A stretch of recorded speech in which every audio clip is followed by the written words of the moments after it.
Hello students, welcome to text tutor academy. എൻ്റെ എല്ലാ കുട്ടികൾക്കും ടെക്സ്റ്റ് ട്യൂട്ടർ അക്കാദമിയിലേക്ക് സ്വാഗതം. അങ്ങനെ സമ്മർ വെക്കേഷൻസ് എല്ലാം കഴിഞ്ഞു. വീണ്ടും നിങ്ങൾ നിങ്ങളുടെ സ്കൂളുകളിലേക്കും കൂട്ടുകാരുടെ അടുത്തേക്കും മടങ്ങി പോവുകയാണ്. ഒരുപാട് മാറ്റങ്ങളുള്ളൊരു അധ്യയന വർഷമാണ് വരുന്നത്. അറിയാം എന്താണ് ഒന്നാമത്തെ മാറ്റം എന്ന് പറയുന്നത്? നമ്മുടെ സിലബസിൽ വന്ന മാറ്റം തന്നെയാണ്. പാഠഭാഗങ്ങളെല്ലാം മാറിയിട്ടുണ്ട്. ടെക്സ്റ്റ് ബുക്ക് മാറി. ഓക്കെ, നമുക്കതൊന്നൊരു വിഷയമുള്ള കാര്യമല്ല. കാരണം എന്ത് തന്നെ പാഠഭാഗങ്ങൾ വന്നോട്ടെ, ഏതെന്നെ ചാപ്റ്റേഴ്സ് വന്നോട്ടെ, നിങ്ങൾ എല്ലാവരും പഠിക്കാൻ തയ്യാറാണ് എന്ന് എനിക്കറിയാം. ഓക്കെ, അപ്പം അങ്ങനെയുള്ള എൻ്റെ കൊച്ചു കുട്ടികൾക്ക് എല്ലാവർക്കും നല്ലൊരു അധ്യയന വർഷം ആശംസിച്ചുകൊണ്ട് നമുക്ക് ഇന്നത്തെ ക്ലാസ്സുകളിലേക്ക് കിടക്കാം. ഓക്കെ, ഇന്ന് നമ്മൾ ഇവിടെ പഠിക്കാൻ പോകുന്നത് സോഷ്യൽ സയൻസ് പാർട്ട് 1 ടെക്സ്റ്റ് ബുക്കിലെ ഒന്നാമത്തെ പാഠമായ ഹിസ്റ്ററിയിലെ ഫസ്റ്റ് ചാപ്റ്ററായ ഹ്യൂമനിസം അഥവാ മാനവികത എന്ന പാഠത്തെ കുറിച്ചാണ്. അപ്പോൾ എന്താണ് ചാപ്റ്ററിന്റെ പേര്? മാനവികത അഥവാ ഹ്യൂമനിസം. ഓക്കെ, ഈ പാഠത്തിലേക്ക് കടക്കുന്നതിന് മുമ്പ് എനിക്ക് നിങ്ങളോട് കുറച്ച് കാര്യങ്ങൾ പറഞ്ഞു തരാനുണ്ട്. എന്താണെന്ന് വെച്ചാൽ, നമുക്കറിയാം അല്ലെ, നമ്മളെല്ലാവരും ഒരു ഫ്യൂച്ചർ സെറ്റിൽ ചെയ്യാൻ ആഗ്രഹിക്കുന്ന ഒരു കോണ്ടിനെന്റ് അല്ലെങ്കിൽ രാജ്യങ്ങളുള്ള ഒരു കോണ്ടിനെന്റ് ആണ് ഇത് യൂറോപ്പ്. ഏതൊക്കെയാണ്? Germany, Austria, then Italy, France, Finland അല്ലെ. ഹാപ്പിനെസ് ഇൻഡെക്സിൽ ലോകത്ത് തന്നെ നമ്പർ 1 ആയിട്ട് നിൽക്കുന്ന രാജ്യമാണ് ഫിൻലാൻഡ്. ഇങ്ങനെയുള്ള ഒരുപാട് സാംസ്കാരികവും സമ്പന്നവുമായ രാഷ്ട്രങ്ങളുടെ ഒരു കോണ്ടിനെന്റ് ആണ് ഏത്? യൂറോപ്പ് എന്ന് പറയുന്നത്. എന്നിരുന്നാലും ഞാൻ നിങ്ങളോട് പറയുകയാണ്, ഒരു 14-ാം നൂറ്റാണ്ടിന് മുൻപ് വരെ ഈ യൂറോപ്യൻ രാജ്യങ്ങളിലെ ജനങ്ങൾക്കാർക്കും യാതൊരുവിധ വിവരമില്ലായിരുന്നു. അല്ലെങ്കിൽ അവർക്ക് ലോകത്ത് നടക്കുന്ന കാര്യങ്ങളെക്കുറിച്ചും അതുപോലെ തന്നെ നല്ലതും ചീത്തയും വേർതിരിച്ചറിയാനുള്ള ഒരു കഴിവും കുറവായിരുന്നു എന്ന് പറഞ്ഞാൽ നിങ്ങൾ വിശ്വസിക്കുമോ? വിശ്വസിച്ചേ മതിയാവൂ. ഞാനൊരു കഥ പറഞ്ഞുതരാം നിങ്ങൾക്ക്. ഒരു മിത്തിക്കൽ സ്റ്റോറിയാണ്. പണ്ട് കാലത്ത് ഒരു 14th സെഞ്ചുറിക്ക് തൊട്ട് മുമ്പ് വരെ യൂറോപ്പിലെ ഒരു സ്വിറ്റ്സർലൻഡിൽ ഒരു ചെറിയ പട്ടണത്തിൽ ഒരു തീപിടുത്തമുണ്ടായി. ബേസൻ എന്ന് പറയുന്ന ഒരു ചെറിയ പട്ടണത്തിലെ ഒരു ബാൺ കത്തി നശിക്കുകയാണ്. ബാൺ എന്ന് പറഞ്ഞാൽ പത്തായപ്പുര, നമ്മൾ ഫുഡെല്ലാം സ്റ്റോർ ചെയ്ത് വെക്കുന്ന ഗോഡൌൺ ഇല്ലേ, അവിടെ ഒരു തീപിടുത്തം ഉണ്ടാവുകയാണ് ചെയ്യുന്നത്. അവിടുത്തെ ജനങ്ങളെല്ലാവരും എന്താണ് ഈ തീപിടുത്തത്തിന് കാരണം എന്നുള്ളത് അന്വേഷിക്കാൻ തുടങ്ങി. തീപിടുത്തം ഉണ്ടായി, ഒരുപാട് സാധനങ്ങളെല്ലാം കത്തി നശിച്ചു. ഒരു ഭക്ഷണത്തിന് വേണ്ടി ശേഖരിച്ചു വെച്ചതെല്ലാം കത്തി നശിച്ചു പോയി. ആളുകളെല്ലാവരും പരക്കം പാഞ്ഞു എന്താണ് തീപിടുത്തം ഉണ്ടാവാനുള്ള കാരണമെന്ന് അന്വേഷിച്ചുകൊണ്ട്. ഓക്കെ, നമുക്കറിയാം ഇപ്പൊ ഒരു തീപിടുത്തം ഉണ്ടാവുകയാണെങ്കിൽ റീസൺ എന്താണ്? ഷോർട്ട് സർക്യൂട്ട്, എന്തെങ്കിലും ഇലക്ട്രിക്കൽ ഇഷ്യൂസ് ആണ് എന്ന് നമുക്കറിയാം. പക്ഷേ അവിടുത്തെ ജനങ്ങൾ അവസാനം കുറ്റവാളിയായി കണ്ടെത്തിയത് ഒരു പൂവൻ കോഴിയെ ആയിരുന്നു, ഒരു റോസ്റ്റർ. എന്താണ്? ആ പൂവൻ കോഴി കൂവിയത് കാരണമാണ് തീപിടുത്തം ഉണ്ടായത് എന്നുള്ളൊരു പ്രസ്താവനയിലേക്ക് അവർ എത്തിച്ചേരുകയും എന്നിട്ട് ആ പൂവൻ കോഴിയെ പിടിച്ചുകൊണ്ടുവന്ന് രാജാവിന്റെ മുമ്പിലെത്തി വിചാരണ ചെയ്ത് തുറങ്കിലടക്കുകയും ചെയ്ത ജനങ്ങളുള്ള ഒരു കോണ്ടിനെന്റ് ആയിരുന്നു എന്ത്? യൂറോപ്പ് എന്ന് പറയുന്നത്. അതിൽ നിന്നെല്ലാം ഈ 2025 ഇന്ന് നമ്മൾ നിൽക്കുന്ന വർഷമാവുമ്പോഴേക്കും ഒരുപാട് മാറ്റങ്ങൾ യൂറോപ്പിൽ സംഭവിച്ചു അല്ലെ. യൂറോപ്പ് ഒരു സമ്പന്ന രാഷ്ട്രമായി മാറുകയാണ്. ഇക്കണോമിക്കലി, പൊളിറ്റിക്കലി, സോഷ്യലി ഡെവലപ്ഡ് ആയിട്ടുള്ള ഒരു രാജ്യങ്ങളുടെ നിര തന്നെ യൂറോപ്പിൽ ഉണ്ടാവുകയാണ് ചെയ്യുന്നത്. അപ്പം അതിലേക്ക് നയിച്ച കുറേ കാര്യങ്ങളും കാരണങ്ങളും വ്യക്തികളും ഒക്കെയുണ്ട്. ഓക്കെ, അത് എന്തൊക്കെയാണ് എന്നുള്ളതാണ് നമ്മൾ ഈ ഒന്നാമത്തെ പാഠമായ ഹ്യൂമനിസത്തിലൂടെ പഠിക്കാൻ പോകുന്നത്. ഓക്കെ, അപ്പം എന്താണ് ഹ്യൂമനിസം അഥവാ മാനവികത എന്ന് പഠിക്കുന്നത്? അല്ലെങ്കിൽ ആ വാക്കിന്റെ അർത്ഥം എന്താണ്? മാനവികത എന്ന് പറഞ്ഞാൽ മനുഷ്യന് പ്രാധാന്യം നൽകുന്ന ഒരു അവസ്ഥ. ഓക്കെ, മനുഷ്യന്റെ കാര്യങ്ങൾ, അവരുടെ ഫീലിങ്സ് അല്ലെങ്കിൽ ഇമോഷൻസ്, അതിനൊക്കെ ഇമ്പോർട്ടൻസ് കൊടുത്തുകൊണ്ടുള്ള ഒരു കാലഘട്ടം യൂറോപ്പിൽ നിലവിൽ വരികയാണ്.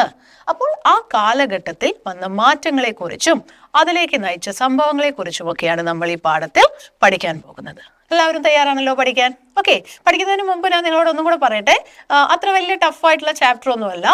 ഒരു സ്റ്റോറി പോലെ, ഹിസ്റ്ററിയാണ്. അപ്പോൾ നിങ്ങൾ എന്ത് ചെയ്യണം? You have to study it like a story അല്ലെ. ആ പേര് പോലെ തന്നെ കഥ പോലെ നമുക്ക് പഠിച്ചെടുക്കാൻ പറ്റുന്നതാണ്. പക്ഷേ ചെറിയ ചില പേരുകളുണ്ട്, എസ്പെഷ്യലി യൂറോപ്യൻ നെയിംസ് ഒക്കെയാണ്. അപ്പോൾ അത് നമുക്ക് പ്രൊനൗൺസ് ചെയ്യാനോ അങ്ങനെയുള്ള ഓർത്ത് വെക്കാനൊക്കെ ചെറിയ ബുദ്ധിമുട്ടുകൾ ഉണ്ടാവും. കാരണം നമ്മൾ പഠിക്കുന്നത് ഒരു മാറ്റത്തെ കുറിച്ചാണ്. അപ്പം മാറ്റങ്ങൾ എപ്പോഴും എങ്ങനെയാണ് ഉണ്ടാവുന്നത്? ആരെങ്കിലുടെയൊക്കെ കോൺട്രിബ്യൂഷൻസ് ആണ് അല്ലെ. പല ആളുകളാണ് നമുക്ക് ലോകത്തിൽ മാറ്റങ്ങൾ കൊണ്ടുവന്നിട്ടുള്ളത്. അപ്പൊ അങ്ങനെ മാറ്റങ്ങൾ കൊണ്ടുവന്ന ആളുകളെ കുറിച്ചും അവരുടെ എന്താ പറയുക, അതിലേക്ക് നയിച്ച കാരണങ്ങളെക്കുറിച്ചും അവരുടെ കോൺട്രിബ്യൂഷൻസിനെ കുറിച്ചൊക്കെ നമുക്ക് പഠിക്കാനുണ്ട്.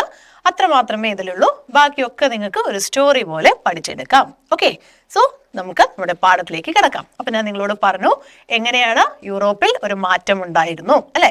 അപ്പൊ എങ്ങനെയാണ് നമ്മുടെ പാഠം തുടങ്ങുന്നത് നോക്കിയേ. നിങ്ങളെ ടെക്സ്റ്റ് ബുക്കിൽ നോക്കിയാൽ നിങ്ങൾക്ക് കാണാം എങ്ങനെയാണ് ടെക്സ്റ്റ് ബുക്ക് സ്റ്റാർട്ട് ചെയ്യുന്നത്. ഒരു കോട്ടിലൂടെയാണ്. ഓക്കെ, എന്താണ് കോട്ട് എന്ന് നോക്കാം. To neglect knowledge is to neglect virtue. അറിവിനെ നിരാകരിക്കുക എന്ന് പറഞ്ഞാൽ നമ്മൾ എന്തിനാണ്, നന്മയെ നിരാകരിക്കുക എന്നാണ് അർത്ഥം. ഒന്നുമില്ല, അറിവാണ് എല്ലാം. ഓക്കെ, അപ്പൊ നമ്മൾ അറിവ് നേടണം. ഒരാളുടെ ജീവിത കാലഘട്ടത്തിൽ ഏറ്റവും ഇമ്പോർട്ടൻ്റ് ആയിട്ടുള്ള കാര്യമാണ് എന്ത്, അറിവ് നേടുക എന്ന് വെച്ചാൽ. ഓക്കെ, അപ്പൊ അങ്ങനെയുള്ള അറിവിനെ നമ്മൾ നിരാകരിച്ചാൽ നമുക്ക് എന്തുണ്ടാവില്ല, നന്മയുണ്ടാവില്ല, അല്ലെങ്കിൽ മോക്ഷം ഉണ്ടാവില്ല എന്നാണ് ഈ വാക്കുകളിലൂടെ പറയുന്നത്. നോക്കിയേ, അറിവിന്റെ നിരാസം നന്മയുടെ നിരാസം തന്നെയാണ്. നന്മയുടെ ജ്വാലയാൽ പ്രകാശിതമാക്കപ്പെട്ട ബുദ്ധിക്ക് ആ ജ്വാലയെ സ്നേഹിക്കാതിരിക്കാനാവില്ല. സ്നേഹം അറിവിന്റെ മാത്രം സന്തതിയാണ്. യുക്തിചിന്ത ശരിയായ ഇച്ഛയുടെ മാർഗദർശിയും നന്മയെ മോക്ഷത്തിലേക്ക് നയിക്കുന്നതും യുക്തി തന്നെ. അപ്പോൾ എന്താണ് യുക്തിചിന്ത? യുക്തിചിന്ത എന്ന് പറഞ്ഞാൽ എന്താ, നല്ലതും ചീത്തയും വേർതിരിച്ചറിയാനുള്ള ഒരു കഴിവ്. അതല്ലെങ്കിൽ എന്താണ്, കാരണങ്ങൾ എന്തെങ്കിലും സംഭവിച്ചാൽ അതിനൊരു സയൻസ് ഫാക്ട് അല്ലെങ്കിൽ കാരണങ്ങൾ, റീസൺസ് ഉണ്ടാവും എന്ന് തിരിച്ചറിയാനുള്ള ഒരു കഴിവിനെയാണ് നമ്മൾ എന്ത് പറയുന്നത്, യുക്തിചിന്ത എന്ന് പറയുന്നത് അല്ലെ. ഞാനിപ്പോ നിങ്ങൾ തുടക്കത്തിൽ ഒരു കഥ പറഞ്ഞു തന്നു, എന്താണ്, തീപിടുത്തം ഉണ്ടാവാൻ കോഴിയാണ് കാരണമെന്ന്. അതൊരു യുക്തിക്ക് നിരക്കുന്ന കാര്യമാണോ? ഒരു മനുഷ്യന് വിശ്വസിക്കാൻ പറ്റുന്ന കാര്യമാണോ? അല്ല. ഓക്കെ, അപ്പം അങ്ങനെയുള്ള നല്ലതും ചീത്തയും ആവശ്യമുള്ളതും വേർതിരിച്ചറിയാനുള്ള കഴിവിനെയാണ് നമ്മൾ എന്ത് വിളിക്കുന്നത്, യുക്തിചിന്ത എന്ന് വിളിക്കുന്നത്. ഓക്കെ, അപ്പം അത് ഉണ്ടാവണമെങ്കിൽ, ഈ യുക്തിചിന്ത ഉണ്ടാവണമെങ്കിൽ നമുക്ക് എന്ത് വേണം, അറിവ് നേടണം. Okay, knowledge help us to set free അല്ലെ. നമ്മുടെ ചിന്തകളിൽ, വിദ്യാഭ്യാസം അല്ലെങ്കിൽ വിവരമുണ്ടായാൽ നമ്മുടെ ചിന്തകളിൽ മാറ്റം വരും, നമ്മളുടെ ആഗ്രഹങ്ങളിൽ മാറ്റം വരും. നമ്മൾ സ്വതന്ത്രമായി ചിന്തിക്കാനും സ്വതന്ത്രമായി കാര്യങ്ങളെ ഗ്രഹിക്കുവാനും അത് നേടിയെടുക്കുവാനും ശ്രമിക്കുമെന്നാണ് ഈ വാക്കുകളിലൂടെ പറയുന്നത്. ഓക്കെ, എന്താണ്, to neglect knowledge is to neglect virtue. അറിവിനെ നിരാകരിക്കുക എന്ന് പറഞ്ഞാൽ നമ്മൾ മോക്ഷത്തെ നിരാകരിക്കുക എന്നുള്ള പോലെയാണ്. ഓക്കെ, അറിവാണ് നമുക്ക് നന്മ നേടിത്തരുന്നത്. അപ്പൊ ഇത് ആരുടെ വാക്കുകളാണ്? These are the wordings of Roger Bacon. ഞാൻ നിങ്ങളോട് തുടക്കത്തിലേ പറഞ്ഞു, മാറ്റത്തെക്കുറിച്ച് പഠിക്കുന്നു, മാറ്റങ്ങൾ കൊണ്ടുവന്ന ആളുകളെ കുറിച്ച് പഠിക്കണം. അപ്പൊ നമ്മൾ ഒന്നാമതായിട്ട് പേര് പഠിക്കാൻ പോകുന്ന ആളാണ് റോജർ ബെക്കൺ. ഓക്കെ, നോട്ട് ചെയ്ത് വെക്കണേ, റോജർ ബെക്കൺ. ആരായിരുന്നു റോജർ ബെക്കൺ എന്ന് നോക്കാം. Okay, Roger Bacon was a scientific philosopher who lived in England during the 13th century. ഇംഗ്ലണ്ടിലെ 13ാം നൂറ്റാണ്ടിൽ ജീവിച്ചിരുന്ന ഒരു ശാസ്ത്ര ചിന്തകനായിരുന്നു Roger beckon. Roger Bacon was a scientific philosopher who lived in England during the 13th century. Okay, അപ്പം എന്താണ് contributions? He emphasized the importance of rationalism, knowledge and love. അദ്ദേഹം എന്തിനൊക്കെയാണ് importance കൊടുത്തത്? Knowledge, okay, rationalism and love. So what happened? അപ്പൊ നമ്മൾ ആദ്യം തന്നെ പറഞ്ഞു, ഇംഗ്ലണ്ടിൽ അല്ലെങ്കിൽ യൂറോപ്പിൽ ഇങ്ങനെയുള്ള കാര്യങ്ങൾ പറയുന്ന ആളുകളെ അവിടുത്തെ ജനങ്ങൾ സ്വീകരിച്ചിരുന്നില്ല.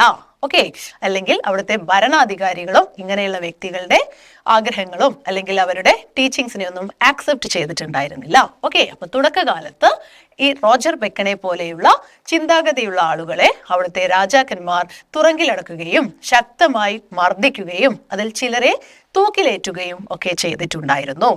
ഇങ്ങനെ അറിവ് നേടാൻ അല്ലെങ്കിൽ അറിവിനെ കുറിച്ച് ജനങ്ങളെ ബോധവാന്മാരാക്കാൻ ശ്രമിച്ച തത്വചിന്തകന്മാരെ ഒരാളായിരുന്നു റോജർ ബെക്കൺ. ഓക്കെ, അപ്പം എന്താണ് റോജർ ബെക്കൺ പറഞ്ഞത്? റോജർ ബെക്കൺ എന്താ പറഞ്ഞത്? To neglect knowledge is to neglect virtue. So Roger Bacon, who was Roger Bacon? Roger Bacon was a scientific philosopher who lived in England during the 13th century. Okay, now you can see the picture of Roger Bacon and some of his writings. Okay, diagrams. Clear? So this was Roger Bacon. Clear? So all these changes, so from here, ഈ ഒരു കാലഘട്ടത്തിൽ നിന്ന് ഒരുപാട് മാറ്റങ്ങൾ യൂറോപ്പിൽ ഉണ്ടാവുകയാണ്. Okay, ആ മാറ്റങ്ങളെ എല്ലാം നമ്മൾ ഒരു പേരിട്ട് വിളിക്കുകയാണ്. എന്താണ്? ആ മാറ്റങ്ങൾക്ക് നൽകിയ പേരാണ് റിനൈസൻസ് അഥവാ നവോത്ഥാനം.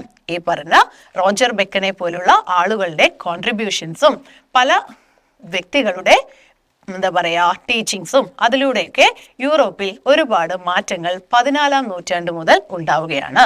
So all these changes are together known as renaissance. 14-ാം നൂറ്റാണ്ട് മുതൽ ഇംഗ്ലണ്ടിൽ അല്ലെങ്കിൽ യൂറോപ്പിൽ മൊത്തമായി ഉണ്ടായ ഈ മാറ്റങ്ങളെ നമ്മളൊരു പേരിട്ട് വിളിക്കുകയാണ്. എന്താണ്? Renaissance അഥവാ നവോത്ഥാനം. Okay, look at the slide here. From 14th century onwards, a series of changes took place in the social, economic and political spheres of Europe. That's important. Okay, എവിടെയാണ്? In the social, economic and political spheres of Europe. യൂറോപ്പിന്റെ സാമൂഹിക, സാംസ്കാരിക, സാമ്പത്തിക, രാഷ്ട്രീയ മേഖലകളിലാണ് ഈ മാറ്റങ്ങൾ ഉണ്ടായിട്ടുള്ളത്. ഓക്കെ, അപ്പോൾ എല്ലാ മേഖലയും സാമൂഹികം വന്നു, സാമ്പത്തികം വന്നു, രാഷ്ട്രീയം വന്നു. ഓക്കെ, സാമൂഹിക, സാമ്പത്തിക, രാഷ്ട്രീയ മേഖലകളിൽ ഒരു മാറ്റം വരികയാണ് യൂറോപ്പിൽ. Okay, along with the influence of the Greco-Roman cultures of ancient Europe. അപ്പോൾ പണ്ട് കാലത്ത് യൂറോപ്പിൽ ഒരു സംസ്കാരം നിലനിന്നിരുന്നു. ലൈക്ക് അവർ Indus valley civilisation, in Europe also ഒരു സംസ്കാരം ഉണ്ടായിരുന്നു. ഏതാണ്? Greco Roman civilisation. ആ സംസ്കാരത്തിന്റെ ഒരു ഇൻഫ്ലുവൻസും എന്തിലുണ്ട്? ഈ മാറ്റത്തിൽ കാണുന്നുണ്ട്. Okay, so from 14th century onwards, a series of changes happened in Europe in the social, economic and political spheres. Okay, which got its influence from the ancient Greco civilizations. And another feature is that a tendency to move away from the ideas that existed in the medieval times also gained strength. Okay, മധ്യകാലഘട്ടത്തിൽ നിലനിന്നിരുന്ന ചില വ്യവസ്ഥിതികളിൽ നിന്നും ഒരു മാറ്റവും അതുപോലെ തന്നെ പുരാതന കാലഘട്ടത്തിൽ നിലനിന്നിരുന്ന ഗ്രീക്ക് റോമൻ സംസ്കാരങ്ങളിലേക്കുള്ള ഒരു മടങ്ങിപ്പോക്കിനെയുമാണ് നമ്മൾ എന്ത് പേരിട്ട് വിളിക്കുന്നത്? റിനൈസൻസ് അഥവാ നവോത്ഥാനം എന്ന് വിളിക്കുന്നത്. Okay, so from 14th century onwards, a series of changes happened in Europe, in the political, social, economic spheres of Europe, and a shift from medieval to the Greco-Roman civilizations. Okay, and the starting of a modern age. And these changes were together known as Renaissance അഥവാ നവോത്ഥാനം. ഈ മാറ്റങ്ങളെ എന്ത് പേരിട്ട് വിളിച്ചു? Renaissance. Okay, അപ്പൊ എന്താണ് renaissance എന്ന് പറഞ്ഞാൽ? റിനൈസൻസ് എന്ന് പറഞ്ഞാൽ എന്താണ്? The word meaning Renaissance means rebirth or revival.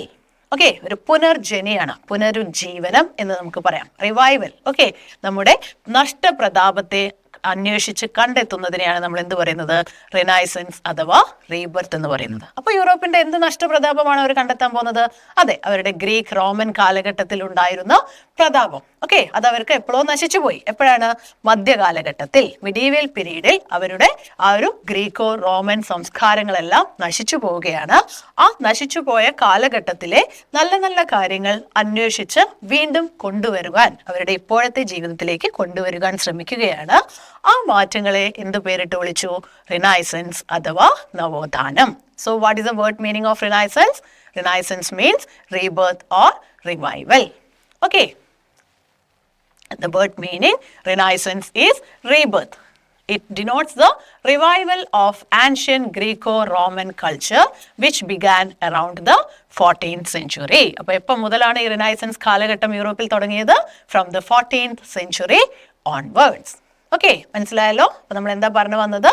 14-ാം നൂറ്റാണ്ട് മുതൽ യൂറോപ്പിൽ ചില മാറ്റങ്ങൾ വന്നു. ആ മാറ്റങ്ങളിലേക്ക് പല ആളുകൾ ഉണ്ടായിരുന്നു, അവരുടെ കോൺട്രിബ്യൂഷൻസ് ഉണ്ടായിരുന്നു. അതിൽപ്പെട്ട ഒരാളെയാണ് ആദ്യം നമ്മൾ നോക്കിയത്. ആരാണ്? റോജർ ബെക്കൺ, ഒരു ശാസ്ത്ര തത്വചിന്തകനായ റോജർ ബെക്കൺ. അദ്ദേഹം എന്ത് പറഞ്ഞു? അറിവാണ് നന്മ, അല്ലെങ്കിൽ അറിവാണ് നമുക്ക് മോക്ഷം നേടിത്തരുന്നത്. അറിവുള്ള വ്യക്തിക്ക് എങ്ങനെയൊക്കെ ചിന്തിക്കാൻ കഴിയുള്ളൂ? റാഷണലിസ്റ്റിക് ആയിട്ട് ചിന്തിക്കാൻ കഴിയുള്ളൂ, യുക്തി ചിന്തയുടെ കാര്യങ്ങളെ മനസ്സിലാക്കാൻ കഴിയുള്ളൂ എന്ന് ആര് പറയാണ്? Roger beckon. അപ്പം ആദ്യ കാലഘട്ടങ്ങളിൽ ഈ റോജർ ബെക്കനെ പോലെയുള്ള ഫിലോസഫേഴ്സ് അല്ലെങ്കിൽ അങ്ങനെയുള്ള ആളുകളെയൊക്കെ അവിടുത്തെ ജനങ്ങൾ മുഖവിലക്കെടുത്തില്ല. അതുപോലെ തന്നെ രാജാക്കന്മാർ അവരെ എന്ത് ചെയ്യാണ്? ജയിലിൽ അടയ്ക്കുകയും വധിക്കുകയൊക്കെയാണ് ചെയ്തത്. അതിൽ നിന്നൊക്കെ ഒരു മാറ്റം 14-ാം നൂറ്റാണ്ട് മുതൽ എവിടെ കണ്ടു തുടങ്ങി? യൂറോപ്പിൽ കണ്ടു തുടങ്ങുകയാണ്. ഓക്കെ, ആ മാറ്റത്തിനിട്ട പേരാണ് എന്ത്? Renaissance. So what is the word meaning of renaissance? Rebirth or revival. Okay, അപ്പൊ എന്തിന്റെ റിവൈവൽ ആണ്? അവരുടെ പഴയ കാല നന്മയിലേക്കുള്ള ഒരു തിരിച്ചുപോക്കാണ്. അപ്പൊ ആ നന്മ ഏത് കാലഘട്ടത്തിലായിരുന്നു? During the period of Greco Roman civilisation. Okay, മനസ്സിലായല്ലോ. ഇനി നമുക്ക് എന്തൊക്കെയാണ് ഈ റിനൈസൻസിന്റെ സവിശേഷതകൾ എന്ന് നോക്കാം. Okay, features of renaissance. Renaissance കാലഘട്ടത്തിൽ ഒരുപാട് മാറ്റങ്ങൾ ഉണ്ടായിട്ടുണ്ട് അല്ലെ. മധ്യകാലഘട്ടത്തിൽ നിന്നും ഒരുപാട് മാറ്റങ്ങൾ ഉണ്ടായിട്ടുണ്ട്. എന്തൊക്കെ മാറ്റങ്ങളാണ്? ആ മാറ്റങ്ങളെ നമ്മൾ റിനൈസൻസിന്റെ ഫീച്ചേഴ്സ് അഥവാ സവിശേഷതകൾ എന്ന് പറഞ്ഞ് പഠിക്കുകയാണ്. Okay, an important question from this chapter, you have to by heart it. Features of Renaissance. Explain the features of Renaissance. എന്തൊക്കെയാണ്? Okay, so one by one നമുക്ക് പഠിക്കാം. ഒന്നാമത്തെ മാറ്റം എന്ന് പറയുന്നത് എന്താണ്? ഹ്യൂമനിസ്റ്റിക് പെർസ്പെക്റ്റീവ് അഥവാ ഹ്യൂമനിസം. നമ്മുടെ പാഠത്തിന്റെ ഹെഡിങ് ആണ് അല്ലെ. എന്താണ് ഒന്നാമത്തെ മാറ്റം എന്ന് പറയുന്നത്? മനുഷ്യാധിഷ്ഠിതമായ കാഴ്ചപ്പാട്. മനുഷ്യന്റെ കണ്ണുകളിലൂടെ കാര്യങ്ങളെ കാണാൻ തുടങ്ങി, അല്ലെങ്കിൽ മനുഷ്യന്റെ ചിന്തകളിലൂടെ കാര്യങ്ങളെ തിരിച്ചറിയാൻ തുടങ്ങുകയാണ്. അപ്പം അതാണ് റിനൈസൻസ് കാലഘട്ടത്തിൽ വന്ന ഒന്നാമത്തെ മാറ്റം എന്ന് പറയുന്നത്. അപ്പൊ എന്തുകൊണ്ടാണ് നമ്മൾ മനുഷ്യന്റെ ചിന്തയിൽ, അതുവരെ പിന്നെ ആരുടെ ചിന്തയിലായിരുന്നു എന്ന് നിങ്ങൾക്ക് തോന്നാം അല്ലെ. അത് നമ്മൾ പഠിക്കാൻ പോവാണ്. ഓക്കെ, മനുഷ്യൻ ഉണ്ടായിരുന്നെങ്കിലും കൂടെ മനുഷ്യന്മാർക്ക് യാതൊരു പ്രാധാന്യവും ഉണ്ടായിരുന്നില്ല. ഓക്കെ, അങ്ങനെ ഒരു കാലഘട്ടമായിരുന്നു എവിടെ ഉണ്ടായിരുന്നത്? യൂറോപ്പിൽ 14-ാം നൂറ്റാണ്ട് വരെ ഉണ്ടായിരുന്നത്. അതിൽ നിന്നൊരു മാറ്റം വന്നിട്ട് മനുഷ്യന്റെ കാഴ്ചപ്പാടിലൂടെ കാര്യങ്ങളെ നോക്കിക്കാണുവാൻ തുടങ്ങുകയാണ്. So the first feature humanism. രണ്ടാമത്തത് എന്താണ്? Growth of urban life. നഗര ജീവിതത്തിന്റെ വളർച്ച. Okay, the second feature of renaissance, growth of urban life. Then third one, progress of trade. അപ്പം എന്തായിരുന്നു? പണ്ട് കാലത്ത് കൃഷിയായിരുന്നു. ആ കൃഷിയിൽ നിന്ന് മാറി വാണിജ്യം, കച്ചവടത്തിലേക്ക് ജനങ്ങൾ എത്തിച്ചേരുകയാണ്. മറ്റൊരു ജീവിത മാർഗം കൂടെ വരികയാണ്. എന്താണ്? Progress of trade. കച്ചവടത്തിലൂടെ അവർക്ക് പുരോഗതി ഉണ്ടാവുകയാണ് ചെയ്യുന്നത്. Then rise of nation state. ദേശരാഷ്ട്രങ്ങളുടെ വളർച്ച. ഓരോ ദേശവും ഓരോ രാഷ്ട്രമായി വളരുവാൻ തുടങ്ങുകയാണ്. Okay, then individual liberty. വ്യക്തികൾക്ക് കൂടുതൽ സ്വാതന്ത്ര്യം വന്നു. അപ്പൊ നമ്മൾ ഓൾറെഡി പറഞ്ഞു, ഹ്യൂമാനിസം എന്ന് പറഞ്ഞാൽ ആരാണ്? മനുഷ്യനാണ്. ഓക്കെ, മനുഷ്യന്റെ കാഴ്ചപ്പാടാണ്. അപ്പൊ മനുഷ്യന്റെ കാഴ്ചപ്പാടിന് പ്രാധാന്യം വന്നപ്പോൾ വ്യക്തികൾക്ക് അവിടെ സ്വാതന്ത്ര്യം വരികയാണ്. ഓക്കെ, പിന്നീട് എന്താണ്? റാഷണലിസം. ഓൾറെഡി യുക്തിചിന്ത അല്ലെ, നല്ലതും ചീത്തയും വേർതിരിച്ചറിയാൻ, അല്ലെങ്കിൽ ഒരു കാരണമുണ്ട്. യുക്തിചിന്ത നമുക്ക് എളുപ്പത്തിലാണെങ്കിൽ ഞാൻ പറഞ്ഞുതരാം. എന്താണ്? ഇപ്പൊ നമുക്കറിയാം, മഴ പെയ്യാണ്, കണ്ടിന്യൂസ് ആയിട്ടൊരു 10 ദിവസം മഴ പെയ്യാണ്. അപ്പോൾ എന്തെങ്കിലും ഒരു സയന്റിഫിക് റീസൺ ഉണ്ടാവും ഈ മഴ പെയ്യാൻ, നമുക്ക് എല്ലാവർക്കും അറിയാം അല്ലെ. പക്ഷെ പണ്ട് കാലത്തുള്ളവർ വിശ്വസിച്ചിരുന്നത് എന്താണ്? ഈ ഒരു മഴ പെയ്യാൻ കാരണം ദൈവം കോപിച്ചു, അല്ലെങ്കിൽ ദൈവം നമ്മൾ എന്തോ തെറ്റ് ചെയ്തതുകൊണ്ട് ദൈവം നമ്മളെ ശിക്ഷിക്കുകയാണ് ഈ മഴ എന്നുള്ളൊരു വിശ്വാസമാണ്. അപ്പോൾ അങ്ങനെ ഒരു സയന്റിഫിക് ആയിട്ട് അവർക്ക് കാര്യങ്ങളെ വേർതിരിച്ചറിയാനുള്ള കഴിവുണ്ടായിരുന്നില്ല. ഓക്കെ, അതിൽ നിന്നൊരു മാറ്റം വന്നു. എന്താണ്? റാഷണലിസം അഥവാ യുക്തിചിന്ത. There is a reason behind everything. Okay, എന്ത് സംഭവിച്ചാലും അതിനൊരു കാരണമുണ്ട് എന്നുള്ള രീതിയിലേക്ക് എത്തിച്ചേരുകയാണ്. ഇനിയുണ്ട്. അപ്പൊ ഒന്നും കൂടെ നോക്കാം. എന്തൊക്കെയാണ്? 10 ഫീച്ചേഴ്സ് നിങ്ങൾക്ക് പഠിക്കാനുണ്ട്. ആദ്യത്തെ കുറച്ചെണ്ണം ഒന്നും കൂടെ നോക്കാം. Humanistic perspective, humanism. Second one, growth of urban life.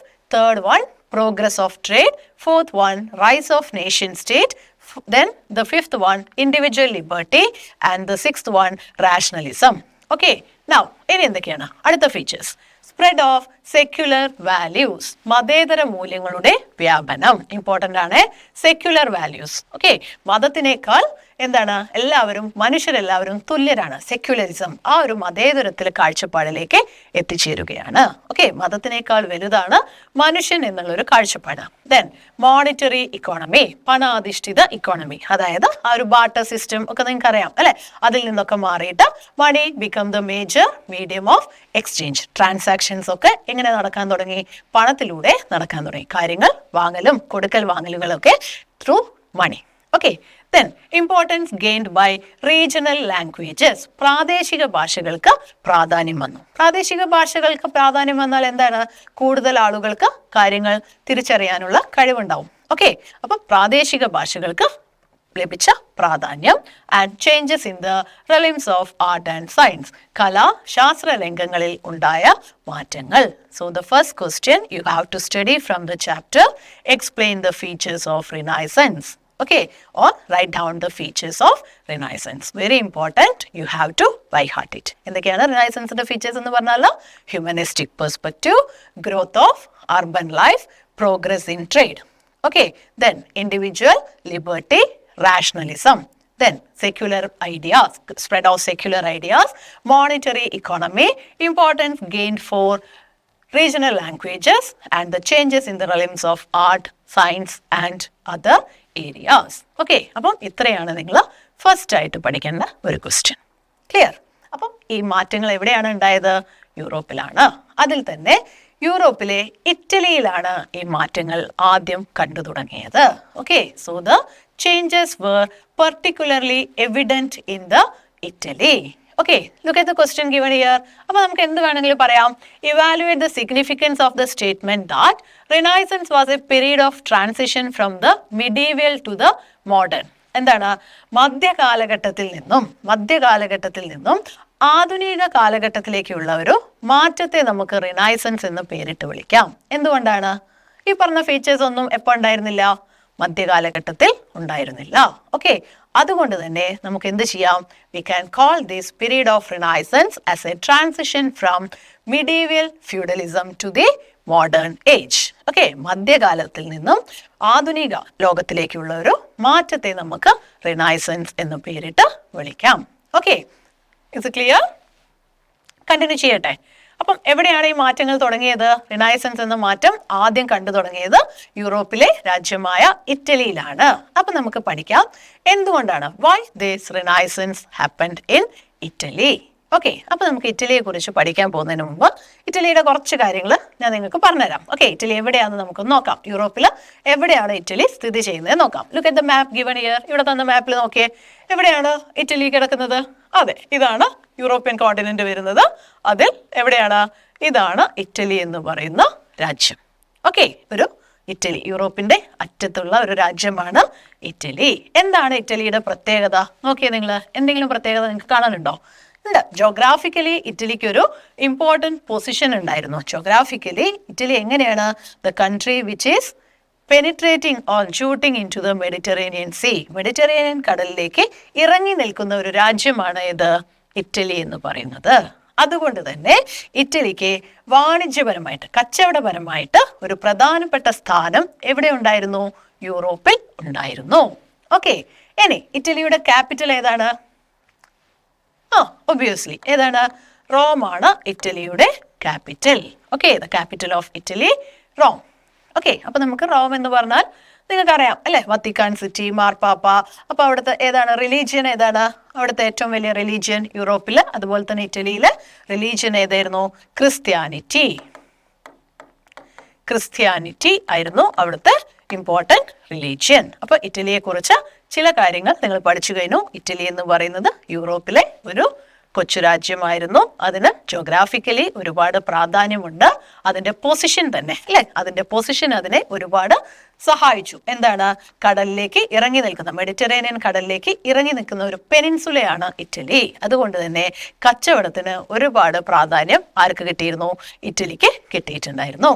ഇറ്റലിയുടെ ക്യാപിറ്റലാണ് ഏത്? റോം എന്ന് പറയുന്നത്. ഓക്കെ, അതുപോലെ തന്നെ മറ്റൊരു കാര്യങ്ങളും കൂടെ നിങ്ങളുടെ മനസ്സിൽ എപ്പോഴും ഉണ്ടാവണം. യൂറോപ്പിൽ പണ്ട് കാലത്ത് 2 സിവിലൈസേഷൻസ് ഉണ്ടായിരുന്നു. ഏതൊക്കെയാണ്? Greek and Roman civilisations. Okay, അപ്പം എവിടെയാണ് റോമൻ സിവിലൈസേഷൻ? എവിടെയായിരുന്നു? ഇറ്റലിയിലായിരുന്നു ഉണ്ടായിരുന്നത്. ഓക്കെ, അപ്പം റോമ സിവിലൈസേഷൻ 2ആണ്. ഏതൊക്കെയാണ്? Eastern Roman civilisation and western Roman civilisation. Eastern Roman സിവിലൈസേഷനും വെസ്റ്റേൺ റോമൻ സിവിലൈസേഷനും എന്ന് പറയുന്ന ഒരു സുവർണ കാലഘട്ടം ഇറ്റലിയിൽ ഉണ്ടായിരുന്നു. അതുപോലെ തന്നെ ഗ്രീക്കിലും ഒരു സുവർണ കാലഘട്ടം ഉണ്ടായിരുന്നു. ഏതാണ്? Greek civilisation. ഓക്കെ, അപ്പൊ ഇറ്റലിയിൽ നിലനിന്നിരുന്ന 2 പ്രധാനപ്പെട്ട സിവിലൈസേഷൻ ആയിരുന്നു ഗ്രീക്ക് റോമൻ സിവിലൈസേഷൻ. എപ്പോഴാണ് കാലഘട്ടം? The Greek civilisation was from 12th to 4th century. 12th to 4th century BCE and the Roman civilization was from 7th to 5th century BCE. അപ്പൊ നിങ്ങൾക്ക് ഈ CE BCE ഒക്കെ നിങ്ങൾക്ക് അറിയാമെന്ന് തോന്നുന്നു അല്ലെ? എങ്ങനെയാണ്? ഒന്നും കൂടെ നോക്കാം. എങ്ങനെയാണ് CE BCE എന്ന് പറയുന്നത്?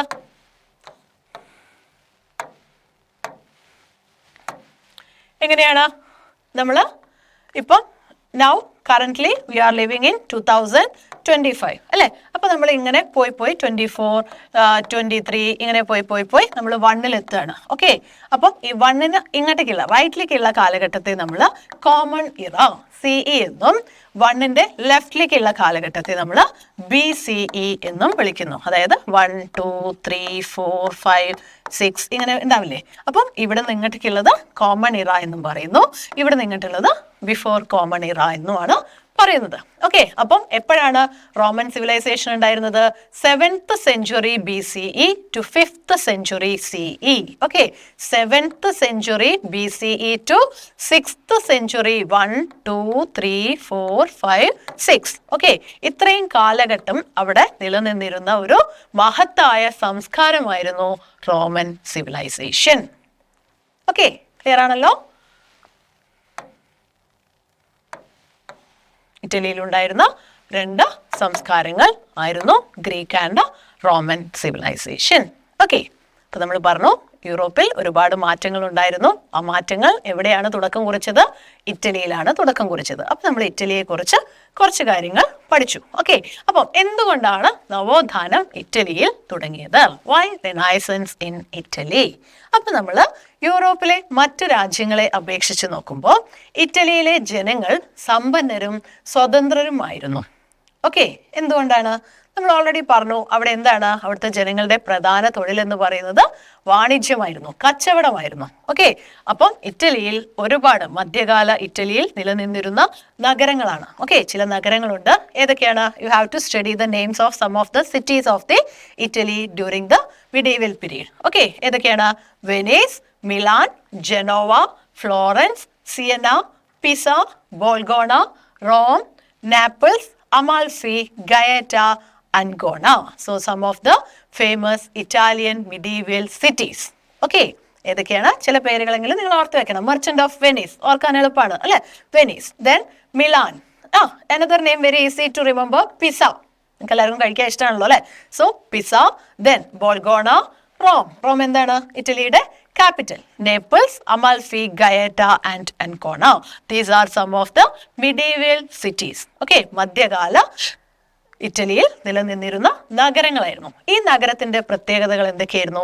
ഈ നഗരത്തിലെ ജനങ്ങൾ കൂടുതലും വ്യാപാരികളായിരുന്നു. ഓക്കെ, അവരുടെ പ്രധാന തൊഴിൽ എന്ന് പറയുന്നത് വാണിജ്യം അഥവാ കച്ചവടമായിരുന്നു. അതുകൊണ്ട് തന്നെ ഇവിടെയുള്ള ജനങ്ങൾ എന്താണ്? കൂടുതൽ സമ്പന്നരും സ്വതന്ത്രരും ആയിരുന്നു. They are rich, filthy rich. Okay, wealthy ആയിട്ടുള്ളവരും ഡൈനാമിക് ആയിട്ടുള്ളവരും ഇൻഡിപെൻഡന്റ് ആയിട്ടുള്ള ജനങ്ങളുമാണ് എവിടെ താമസിച്ചിരുന്നത്? ഇറ്റലിയിൽ ഈ പറഞ്ഞ സിറ്റീസിൽ താമസിച്ചിരുന്നത്. ഏതൊക്കെയാണ് മധ്യകാല സിറ്റീസ് എന്ന് പറയുന്നത്? Venice, Milan, Florence, Pisa, Bologna, then Genoa, Rome. Okay, അപ്പൊ ഇവിടുത്തെ ജനങ്ങളൊക്കെ അവരുടെ പ്രധാന തൊഴിൽ എന്താണ്? ട്രേഡ് ആയിരുന്നു. ഓക്കെ, അപ്പൊ ട്രേഡിലൂടെ they become more wealthy, independent and dynamic. Okay, അതുപോലെ തന്നെ അവർക്ക് എന്തറിയായിരുന്നു? Traders in the cities were aware about banking and insurance. അവർക്ക് കച്ചവടത്തിന്റെ എല്ലാ തന്ത്രങ്ങളും അറിയായിരുന്നു. ബാങ്കിങ് അറിയാം, ഇൻഷുറൻസ് അറിയാം. അതുപോലെ തന്നെ some of them had expertise in technical matters of trade such as book keeping. Okay, അപ്പൊ അവർക്ക് എന്തു അറിയായിരുന്നു? ബുക്ക് കീപ്പിംഗും അറിയാമായിരുന്നു. എന്താണ് ബുക്ക് കീപ്പിംഗ്? അപ്പം ഇറ്റലിയിലെ സിറ്റീസിലെ ജനങ്ങളുടെ പ്രധാന ജീവിത മാർഗം എന്ന് പറയുന്നത് വാണിജ്യം, കച്ചവടമാണ്. കച്ചവടത്തിന്റെ എല്ലാ തന്ത്രങ്ങളും കുതന്ത്രങ്ങളും അറിയുന്ന വ്യക്തികളായിരുന്നു എവിടെ ഉണ്ടായിരുന്നത്? ഇറ്റലിയിൽ ഉണ്ടായിരുന്നത്. ഓക്കെ, അപ്പൊ അവർക്ക് എന്തൊക്കെ അറിയാം? ബാങ്കിങ് അറിയാം, ഇൻഷുറൻസ് അറിയാം, ബുക്ക് കീപ്പിംഗ് അറിയാം. അപ്പൊ എന്താണ് book keeping? Banking and insurance common word ആണ്, നമുക്കറിയാം അല്ലെ? ബുക്ക് കീപ്പിംഗ് എന്ന് പറഞ്ഞാൽ എന്താണ്? നോക്കിയേ, what you mean by book keeping? Detailed recording of the income and expenditure of an establishment on a daily basis is called book keeping. Okay, ഒന്നുമില്ല, നമ്മുടെ കച്ചവടത്തിന്റെ വരവ് ചെലവ് കണക്ക് ദിവസം ഉണ്ടാവുമല്ലോ. ചെലവായ പൈസ ഇത്ര, കിട്ടിയ പൈസ ഇത്ര, അത് എഴുതി റെക്കോർഡ് ചെയ്ത് വെക്കാൻ വരെ അറിയുന്ന ആളുകളായിരുന്നു ആര്? ഇറ്റാലിയൻസ് എന്നാണ് പറയുന്നത്. ഓക്കെ, അപ്പൊ നമ്മൾ എന്താ പഠിക്കുന്നത്? യൂറോപ്പിൽ കുറച്ച് മാറ്റങ്ങൾ ഉണ്ടായി. ഈ മാറ്റങ്ങൾ പ്രധാനമായിട്ടും എവിടെയാണ്? ഇറ്റലിയിലാണ് ഉണ്ടായത്. അപ്പൊ എന്തുകൊണ്ടാണ് ഈ മാറ്റങ്ങൾ ഇറ്റലിയിൽ ഉണ്ടായത്? ഒന്നാമത്തെ കാരണം ഇറ്റലിയുടെ ആ ഒരു പൊസിഷൻ അതിനെ ഒരുപാട് സഹായിച്ചു. പിന്നെ ഇറ്റാലിയൻ സിറ്റീസിലെ ജനങ്ങളുടെ പ്രധാന ജീവിത മാർഗം എന്ന് പറയുന്നത് ട്രേഡ് ആയിരുന്നു. ഈ ട്രേഡിലൂടെ അവരൊക്കെ എന്തായി മാറുകയാണ്? സമ്പന്നരായി മാറുകയാണ്. ഓക്കെ, അപ്പൊ കച്ചവടത്തിന്റെ എല്ലാ തന്ത്രങ്ങളും അറിയുന്നവരായിരുന്നു അവർ. ഓക്കെ, അപ്പം 11ാം നൂറ്റാണ്ടിലെ യൂറോപ്പിലെ കച്ചവടവൽക്കരണം ഫ്യൂഡലിസത്തിന്റെയും മതപരമായ ആധിപത്യത്തിന്റെയും തകർച്ചയിലേക്ക് നയിച്ചു. അപ്പം ഇങ്ങനെ കച്ചവടത്തിലൂടെ സമ്പന്നരായ ജനങ്ങൾ ഈ ഫ്യൂഡൽ കാലഘട്ടത്തിൽ നിലനിന്നിരുന്നു. നിങ്ങളോട് ചോദിക്കട്ടെ, ഫ്യൂഡലിസം എന്താ? നിങ്ങൾക്ക് അറിയാലോ അല്ലെ? ചെറിയ ക്ലാസ്സിൽ പഠിച്ചിട്ടുണ്ട്. ഒന്നുമില്ല, മധ്യകാലഘട്ടത്തിൽ മിഡീവൽ പീരീഡിൽ നിലനിന്നിരുന്ന ഒരു പൊളിറ്റിക്കൽ, സോഷ്യൽ ആൻഡ് ഇക്കണോമിക് ഓർഡറിനെയാണ് നമ്മൾ എന്ത് പറയുന്നത്? ഫ്യൂഡലിസം എന്ന് പറയുന്നത്. ഓക്കെ, ഫ്യൂഡലിസം എന്ന് പറഞ്ഞാൽ നമുക്ക് എന്താ പറയുക, ജന്മിമാർ, മാടമ്പിമാർ, on the basis of the land, position of people on the basis of land holdings, കൂടുതൽ ഭൂമി കയ്യിലുള്ളത്. നമ്മൾ ഫ്യൂഡലിസം, ഫ്യൂഡൽ ലോഡ്സ്, ജമീന്ദാർ ഒക്കെ നമ്മൾ പഠിച്ചിട്ടില്ലേ, അതിനെയാണ് നമ്മൾ എന്ത് പറയുന്നത് യൂറോപ്പിൽ ഫ്യൂഡൽ ലോഡ്സ് എന്ന് പറയുന്നത്. ഓക്കെ, അപ്പം ഒരു ഏറ്റവും മുകളിൽ രാജാവ്, രാജാവിന്റെ താഴെ ഇങ്ങനെ ഇങ്ങനെ ഇങ്ങനെ ഇങ്ങനെ സ്ട്രക്ചർ ആയിട്ട് വന്നിട്ട് ഏറ്റവും താഴെയുള്ള വ്യക്തികളെയാണ് ആര് പറയുന്നത്, ടെനൻസ് അല്ലെ. അപ്പൊ അതിൽ കൂടുതൽ ഭൂമിയുള്ള വ്യക്തികളാണ് ഫ്യൂഡലിസം എന്ന് പറയുന്നത്, ഫ്യൂഡൽ ലോഡ്സ്. അവരാണ് ടാക്സ് ഒക്കെ കളക്ട് ചെയ്ത് കാര്യങ്ങളൊക്കെ നിയന്ത്രിച്ചിരുന്നത്. ഓക്കെ, അപ്പം അതിന്റെ ഒരു തകർച്ചയിലേക്കും എന്ത് നയിക്കുകയാണ്, ഈ കച്ചവടത്തിന്റെ പുരോഗതി. ഓക്കെ, മധ്യകാലഘട്ടത്തിൽ ഉണ്ടായിരുന്ന ഫ്യൂഡലിസത്തിന്റെ തകർച്ചയിലേക്ക് ഈ ഒരു കച്ചവടം നയിക്കുകയാണ്. ഓക്കെ, അങ്ങനെ ഇറ്റലിയിൽ ഒരുപാട് സിറ്റീസ് വന്നു, ഒരുപാട് വെൽത്തി ഫാമിലീസ് വന്നു. ഈ സിറ്റീസിലൊക്കെ സമ്പന്നരായിട്ടുള്ള ഒരുപാട് വെൽത്തി ഫാമിലീസ് വരികയാണ്. ഏതൊക്കെയാണ്? Some of the famous Italian families, wealthy families and their cities. Okay, പഠിക്കാം നമുക്ക്. Medici, Florence. Okay, Medici, Florence, Sforza, Milan, Farnese, Parma, Orsini, Naples, Visconti, Milan. കുറച്ച് ബുദ്ധിമുട്ടുണ്ട് അല്ലേ, പഠിച്ചേ പറ്റൂ. എന്താണ്? Medici, Florence. Okay, then Sforza, Milan, Farnese, Parma, Orsini, Naples, Visconti, Milan. ഇവരൊക്കെ ആരാണ്? Wealthy families. ഒന്നുമില്ല, നമ്മളോടിപ്പോൾ ഇന്ത്യയിലെ റിച്ചസ്റ്റ് ഫാമിലി ആരാന്ന് ചോദിച്ചാൽ നമ്മൾ എന്ത് പറയും? കണ്ണും കൂട്ടി നമുക്കറിയാം, അംബാനി എന്ന് പറയാം അല്ലെ, അദാനി, ടാറ്റ എന്നൊക്കെ നമ്മൾ പറയും. അപ്പൊ അതുപോലെ തന്നെ അന്ന് കാലത്ത് യൂറോപ്പിലെ റിച്ച് ആയിട്ടുള്ള ഫാമിലീസ്, ഇറ്റലിയിലെ റിച്ച് ആയിട്ടുള്ള ഫാമിലീസ് ആയിരുന്നു ആരൊക്കെ? മെഡിച്ചി, സഫോസ, ഫർണീസ്, ഒർസീനി, വിസ്കോണ്ടി. അവർ ജീവിച്ചിരുന്ന സിറ്റീസുമായിരുന്നു. അപ്പൊ ഇവരെങ്ങനെയാണ് വെൽത്തിയായി മാറിയത്? Through trade. ഓക്കെ, അപ്പം ഇറ്റലിയിൽ നവോത്ഥാനം വരാനുള്ള ഒന്നാമത്തെ കാരണം കച്ചവടമാണ്. ഓക്കെ, ഇനി നമുക്ക് രണ്ടാമത്തെ കാരണത്തിലേക്ക് പോവാം. ദ സെക്കൻഡ് റീസൺ, എന്തുകൊണ്ടാണ് നവോത്ഥാനം ഇറ്റലിയിൽ തുടങ്ങിയത്? ദ സെക്കൻഡ് റീസൺ എന്ന് പറയുന്നത്, നിങ്ങളോട് ഞാൻ തുടക്കത്തിൽ ഇറ്റലിയുടെ മാപ്പ് കാണിച്ചപ്പോൾ പറഞ്ഞല്ലോ, എന്താണ് യൂറോപ്പിലെ പ്രധാനപ്പെട്ട മതം എന്ന് പറയുന്നത്? ക്രിസ്ത്യാനിറ്റിയാണ്. ഓക്കെ, അതുപോലെ തന്നെ നമ്മുടെ വെസ്റ്റേൺ സൈഡും ഈസ്റ്റേൺ സൈഡും എടുക്കുകയാണ് അല്ലെ, പാശ്ചാത്യ പൗരസ്ത്യ ഭാഗങ്ങൾ. അപ്പം ഈസ്റ്റേൺ സൈഡിൽ, നമ്മുടെ അറേബ്യൻ സൈഡിൽ പ്രധാനപ്പെട്ട മതം ഏതാണ്? ഇസ്ലാം മതമാണ്. ഈ ക്രിസ്ത്യാനിറ്റിക്കും ഇസ്ലാമിസത്തിനും ഒരുപോലെ പ്രാധാന്യമുള്ളൊരു ചെറിയ നഗരമുണ്ട്. എന്താണ്? ജെറൂസലേം അല്ലെ. മതപരമായിട്ട് രണ്ടു കൂട്ടർക്കും ഇമ്പോർട്ടൻ്റ് ആയിട്ടുള്ളൊരു സ്ഥലമാണ് ജെറൂസലേം എന്ന് പറയുന്നത്. ഈ ജെറൂസലേമിന് വേണ്ടിയിട്ട് ക്രിസ്ത്യാൻസും മുസ്ലിംസും തമ്മിൽ യുദ്ധങ്ങൾ നടക്കുകയാണ്. ഇസ്ലാം മതവിശ്വാസികളും ക്രിസ്ത്യൻ മതവിശ്വാസികളും തമ്മിൽ ഈ ജെറൂസലേം എന്ന് പറയുന്ന പുണ്യ സ്ഥലത്തിന് വേണ്ടിയിട്ട് യുദ്ധങ്ങൾ നടക്കുകയാണ്. ഓക്കെ, ഈ യുദ്ധങ്ങൾ അറിയപ്പെട്ടത് എന്ത് പേരിലാണ്? These war were known as crusades. ഈ യുദ്ധങ്ങൾ അറിയപ്പെട്ടത് കുരിശ് യുദ്ധങ്ങൾ എന്നാണ്. ഓക്കെ, നോക്കിയേ, വിശുദ്ധ നാടായി കരുതപ്പെടുന്ന ജെറൂസലേമിനായി ഇസ്ലാം മതവിശ്വാസികളും ക്രൈസ്തവരും തമ്മിൽ നടന്ന യുദ്ധങ്ങളാണ് കുരിശ് യുദ്ധങ്ങൾ. ഓക്കെ, അപ്പൊ ആരൊക്കെ തമ്മിലാണ്? From the Christian religion and the Islam. Okay, why? Or for the Jerusalem. Okay, അപ്പൊ എന്താണ് ജെറൂസലേം? ഒരു പുണ്യ സ്ഥലമായിട്ട് കരുതപ്പെടുകയാണ്, വിശുദ്ധ നാടാണ്. രണ്ടു കൂട്ടരുടെയും മതപരമായിട്ട് വിശുദ്ധമായൊരു നാടാണ് ജെറൂസലേം എന്ന് പറയുന്നത്. ആ ജെറൂസലേമിന് വേണ്ടിയിട്ട് ക്രിസ്ത്യൻസും ഇസ്ലാം മതവിഭാഗക്കാരും തമ്മിൽ യുദ്ധങ്ങൾ നടന്നിരുന്നു. ആ യുദ്ധങ്ങൾ അറിയപ്പെട്ടത് എന്താണ്? കുരിശ് യുദ്ധങ്ങൾ അഥവാ ക്രൂസൈഡ്സ് എന്നാണ്. എപ്പോഴാണ് ഈ യുദ്ധം നടന്നത്? 11ാം നൂറ്റാണ്ട് മുതൽ 13ാം നൂറ്റാണ്ട് വരെയായിരുന്നു. Okay, from the 11th to 13th century, 11th to 13th century, and these war were known as crusades അഥവാ കുരിശ് യുദ്ധങ്ങൾ. ഏകദേശം 8 യുദ്ധങ്ങളാണ് ഈ ഒരു കാലഘട്ടത്തിൽ നടന്നിട്ടുള്ളത്. ഓക്കെ, ഈ ഒരു യുദ്ധം കഴിഞ്ഞു. യുദ്ധം കഴിഞ്ഞപ്പോഴേക്കും എന്തുണ്ടാവാണ്? ആ ഒരു കിഴക്കും പടിഞ്ഞാറും തമ്മിൽ ഒരു ട്രേഡ് ഉണ്ടാവുകയാണ്.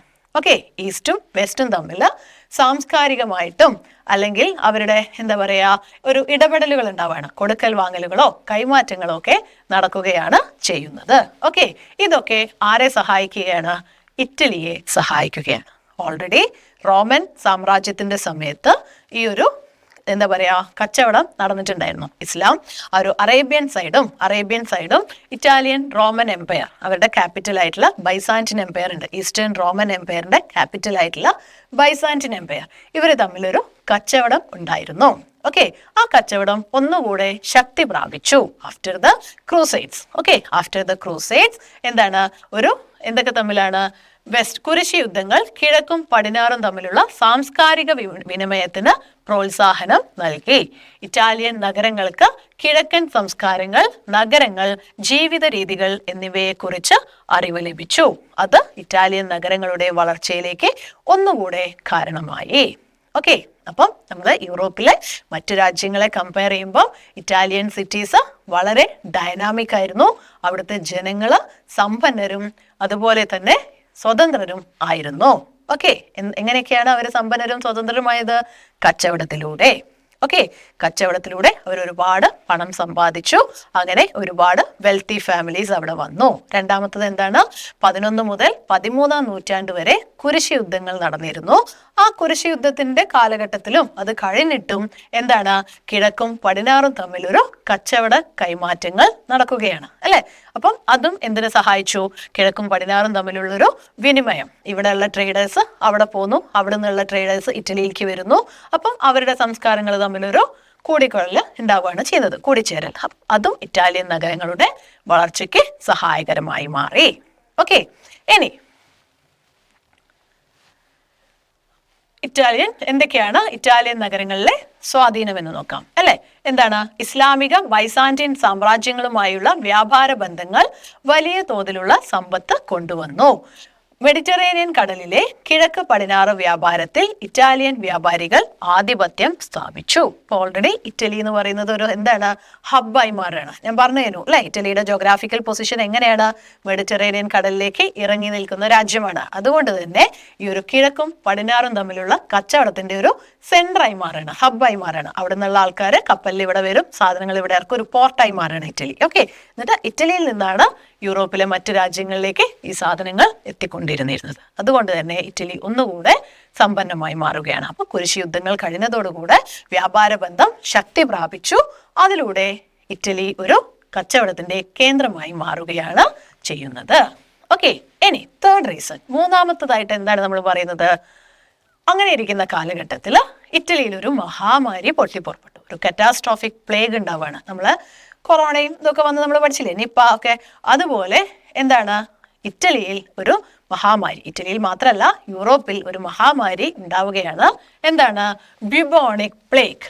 ഓക്കെ, ഒരു പ്ലേഗ് ഉണ്ടാവുകയാണ് അവിടെ ചെയ്യുന്നത്. പ്ലേഗ് എന്ന് പറഞ്ഞാൽ എന്താണ്, എലിയുടെ ആ ഒരു വൈറസിൽ നിന്ന് വരുന്ന ഒരു അസുഖമാണ്. അത് അറിയപ്പെട്ടത് എന്ത് പേരിലാണ്, ബ്ലാക്ക് ഡെത്ത് എന്ന പേരിലാണ് അറിയപ്പെട്ടത്. അപ്പൊ അത് ഇറ്റാലിയൻ സിറ്റീസിലെ ജനങ്ങളെ തകർത്ത് തരിപ്പണമാക്കി. ഒരുപാട് ആൾക്കാർ ഈ ഒരു അസുഖത്തിൽ മരിച്ചു പോവുകയാണ് ചെയ്യുന്നത്. നോക്കിയേ നിങ്ങൾ, 14-ാം നൂറ്റാണ്ടിലെ ബ്യൂബോണിക് പ്ലേഗ്, ബ്ലാക്ക് ഡെത്ത് അഥവാ ബ്ലാക്ക് ഡെത്ത് ഇറ്റാലിയൻ നഗരങ്ങളെ തകർക്കുകയും ആയിരക്കണക്കിന് ആളുകളുടെ മരണത്തിന് ഇടയാക്കുകയും ചെയ്തു.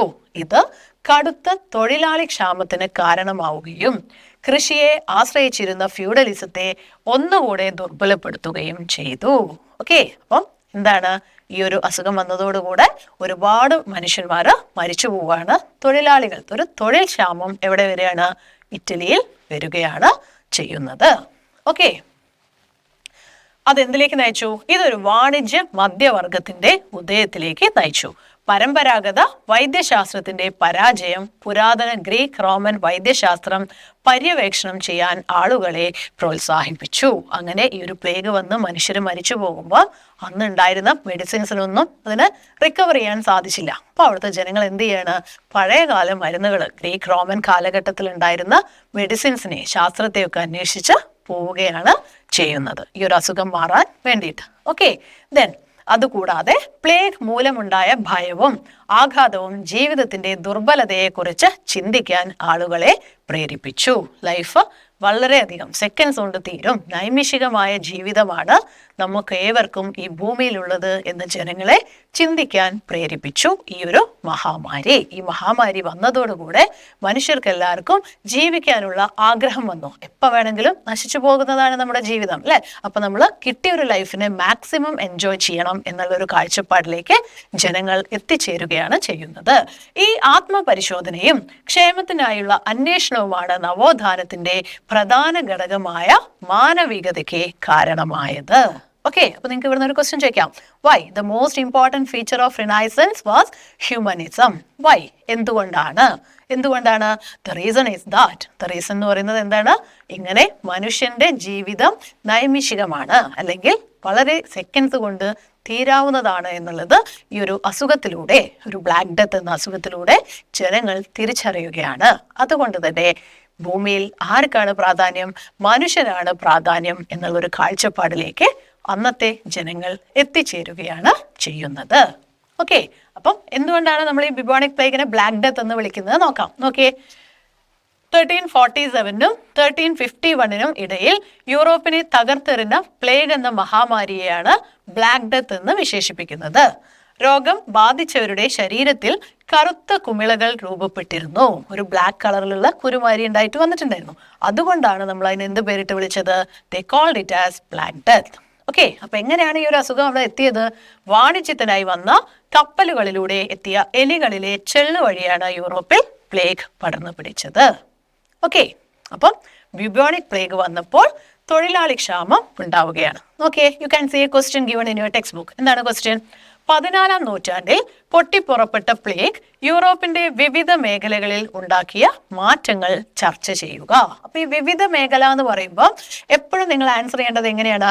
സോഷ്യൽ, ഇക്കണോമിക്, പൊളിറ്റിക്കൽ സ്ഫിയേഴ്സ് ആണ്. ഓക്കെ, ഈ വിവിധ മേഖല എന്ന് പറയുന്നത് സാമൂഹിക, സാംസ്കാരിക, രാഷ്ട്രീയ മേഖലയാണ്. അപ്പൊ സാമൂഹിക മേഖലയിൽ എന്തൊക്കെ മാറ്റങ്ങളാണ് വരുത്തിയത്?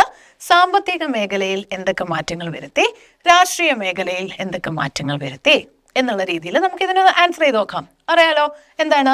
ബിബോണിക് പ്ലേഗ് വന്നു, അത് ഒരുപാട് ജീവൻ നശിച്ചുപോയി, ജനങ്ങൾക്ക് ജീവനെല്ലാം നഷ്ടപ്പെട്ടു, ഒരു മഹാമാരി ആയിരുന്നു.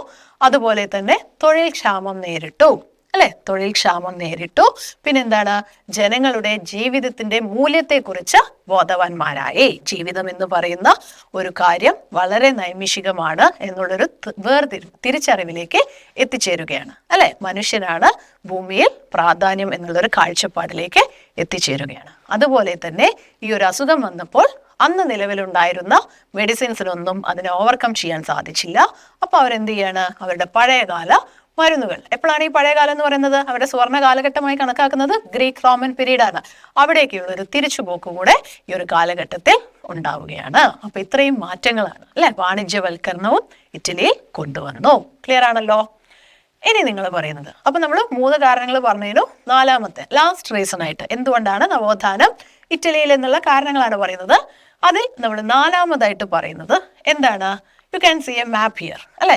ഏതാണ്? ഇവിടെ ഞാനൊരു സാധനം സർക്കിൾ ചെയ്തിട്ടുണ്ട്. എന്താണിത്? കോൺസ്റ്റാന്റിനോപ്പിൾ. ഈ കോൺസ്റ്റാന്റിനോപ്പിൾ എന്ന് പറയുന്നത് ഈസ്റ്റേൺ റോമൻ എംപയറിന്റെ ക്യാപിറ്റൽ സിറ്റി ആയിരുന്നു. ഓക്കെ, ഈ കോൺസ്റ്റാന്റിനോപ്പിളിനെ 1453 ഈ കോൺസ്റ്റാന്റിനോപ്പിളിനെ ടർക്സ് ക്യാപ്ചേർഡ്, തുർക്കികൾ പിടിച്ചെടുക്കുകയാണ്. Okay, the Turks captured Constantinople in 1453 AD. Okay, എന്തുണ്ടാവുകയാണ്? ഒട്ടോമൻ എംപയർ ആണ് ടർക്കി ഭരിച്ചിരുന്നത്. ഒട്ടോമൻ എംപയർ ആണ്, ഒരു ഇസ്ലാമിക് എംപയർ ആണ് ഒട്ടോമൻ എംപയർ എന്ന് പറയുന്നത്. ഓക്കെ, ആ ഒട്ടോമൻ എംപയർ ആയിട്ടുള്ള Turkey they captured the Constantinople. Okay, അപ്പൊ കോൺസ്റ്റാന്റിനോപ്പിളിന്റെ പ്രത്യേകതകൾ എന്തൊക്കെയാണ്? ഒന്ന്, അത് ബൈസാന്റിൻ എംപയർ, ഈസ്റ്റേൺ റോമൻ എംപയറിന്റെ ക്യാപിറ്റൽ ആണ്. രണ്ടാമത്തതായിട്ട് പറയുന്നത് എന്താന്ന് വെച്ചാൽ Constantinople is considered as the gateway connecting between Asia and Europe. ഏഷ്യനെയും യൂറോപ്പിനെയും കണക്ട് ചെയ്യുന്ന ഗേറ്റ് വേ ആണ് എന്ത്? കോൺസ്റ്റാന്റിനോപ്പിൾ. ഓക്കെ, ഇനി മൂന്നാമതായിട്ട് എന്താണ്? ഈ കോൺസ്റ്റാന്റിനോപ്പിളില് റോമൻ സിവിലൈസേഷനിലെ ഒരുപാട് പണ്ഡിതന്മാർ ജീവിച്ചിരുന്നു. ഓക്കെ, റോമൻ കാലഘട്ടത്തിൽ ഒരുപാട് സ്കോളേഴ്സ് ഉണ്ടായിരുന്നു. അവരെല്ലാവരും ജീവിച്ചിരുന്നിരുന്ന ഒരു നഗരമായിരുന്നു ഈ കോൺസ്റ്റാന്റിനോപ്പിൾ എന്ന് പറയുന്നത്. ഓക്കെ. അപ്പം 1453 തുർക്കികൾ ഈ ഒരു സ്ഥലം പിടിച്ചെടുത്തതോടുകൂടെ അവിടെ ഉണ്ടായിരുന്ന സ്കോളേഴ്സൊക്കെ അവരുടെ കയ്യിലുള്ള മാനുസ്ക്രിപ്റ്റ്സും മറ്റ് ആർക്കിയോളജിക്കൽ ഫാക്ട്സ് ഒക്കെ ഉണ്ടാവില്ലേ റോമൻ പീരീഡിലുള്ള, അതെല്ലാം കൊണ്ട് അവിടുന്ന് മൈഗ്രേറ്റ് ചെയ്യാണ്. ഓക്കെ, അവരവിടുന്ന് ഓടി രക്ഷപ്പെടുകയാണ്. കാരണം ഒരു ഇസ്ലാമിക് എംപയർ ആണ് വന്ന് ക്യാപ്ചർ ചെയ്തത്. അപ്പൊ അവരവിടുന്ന് ഓടി രക്ഷപ്പെടുകയാണ് ചെയ്യുന്നത്. അപ്പൊ അവരാര് സ്വീകരിക്കും? ഇറ്റലിയിലെ ജനങ്ങൾ രണ്ട് കൈയും നീട്ടി സ്വീകരിക്കുകയാണ്. So the people, the scholars, especially the scholars from Constantinople, they migrated to Italy and the Italians welcome them all. അവരെല്ലാവരെയും രണ്ട് കൈയും നീട്ടി ഇറ്റലിയിലെ ഈ സമ്പന്നരായ കച്ചവടക്കാർ സ്വീകരിക്കുകയാണ്, അല്ലെ? അങ്ങനെ ഇറ്റലി എന്ന് പറയുന്നത് എന്തായി മാറുകയാണ്?